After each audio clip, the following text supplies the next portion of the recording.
Are you looking for the best cameras for photography? In this video, we will look at some of the 5 best cameras for photography on the market.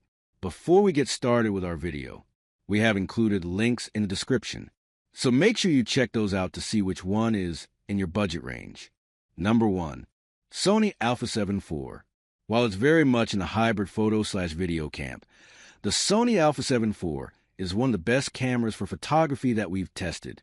At this price point, you're getting a very well-built weather-sealed body, dual SD card slots with the option to use a CF Express card, in-body image stabilization IBIS, and a high-resolution viewfinder. Beyond that, it features a fantastic backside illuminated full-frame sensor with a wide dynamic range and a 33-megapixel resolution.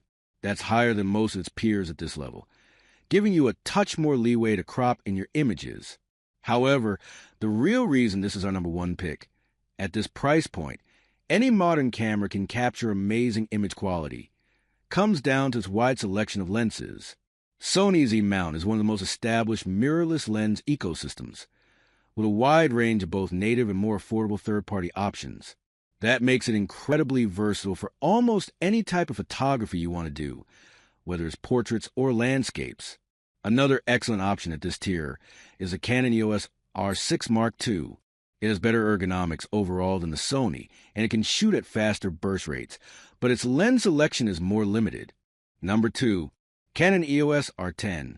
If the Sony Alpha 6700 is out of your price range, the Canon EOS R10 is an entry-level model that packs a punch for its price. With a highly accessible user interface and great ergonomics, it's beginner-friendly and easy to use. It has a highly accurate and effective autofocus system, as well as quick burst shooting and a good battery life.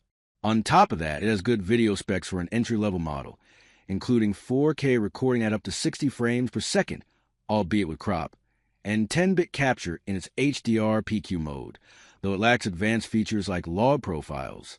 The biggest downside of the R10 is that lens selection is still relatively limited for the RF mount. If you prefer a more established lens ecosystem, the Fujifilm X S10 is another great choice at this price point. It's also one of the few entry-level models with in-body image stabilization.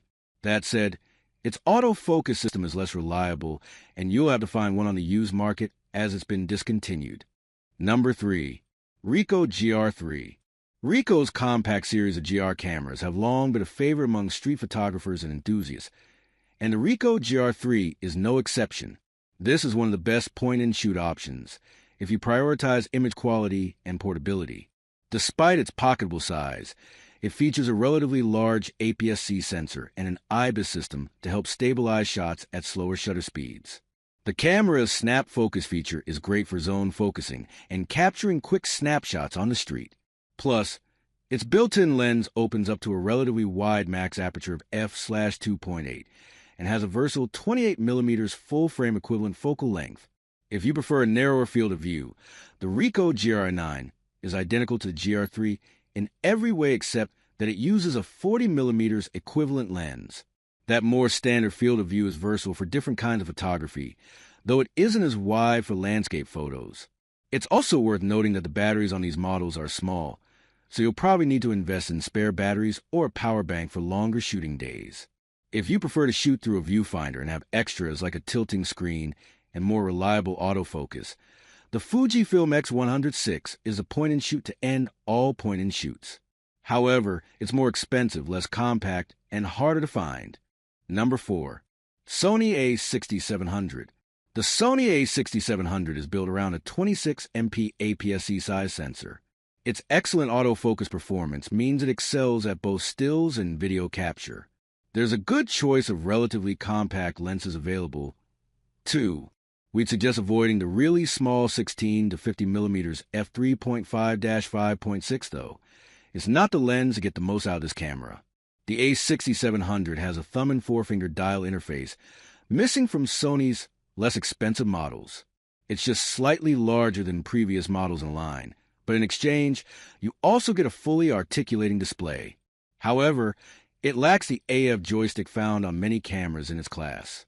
Fast, dependable autofocus with selection of subject recognition modes means the A6700 will help maximize your chances of capturing the unexpected moments on a trip.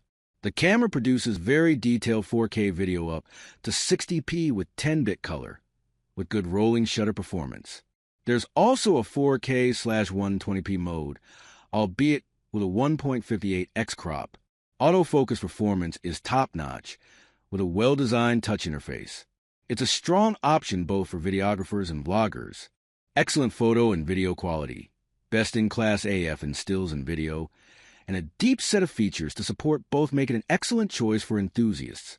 Sony's Z-mount also includes a good range of available lenses. Number 5. Nikon Zf. The Nikon Zf is a classically styled full-frame camera built around a 24MP full-frame sensor that's used by many of its peers. The angular 80-style body isn't the most comfortable to hold in your hand for extended periods, but a lack of stick-out grip makes it smaller than many of its rivals, making it a tempting travel companion. However, like with the A7CR, many of the full-frame lenses available for it will greatly increase its size and weight. At least in its all-black form, there's a chance of it being mistaken for a film camera, which may help avoid the wrong kind of attention when you're out and about in an unfamiliar setting. The Zf gives a choice of using the dedicated control dials or customizable command dials. In most respects, it copies its well-polished control system from other recent Nikons. Not everyone will enjoy the angular early 80s handling, but it handles just as well as the cameras it resembles. The Zf's autofocus is impressive, with both subject recognition and AF tracking both working well. It's perhaps not quite as confidence-inspiring as the latest Sony cameras, but it's not far off. It'd be nice to have an AF joystick, but the rear control pad does a decent job,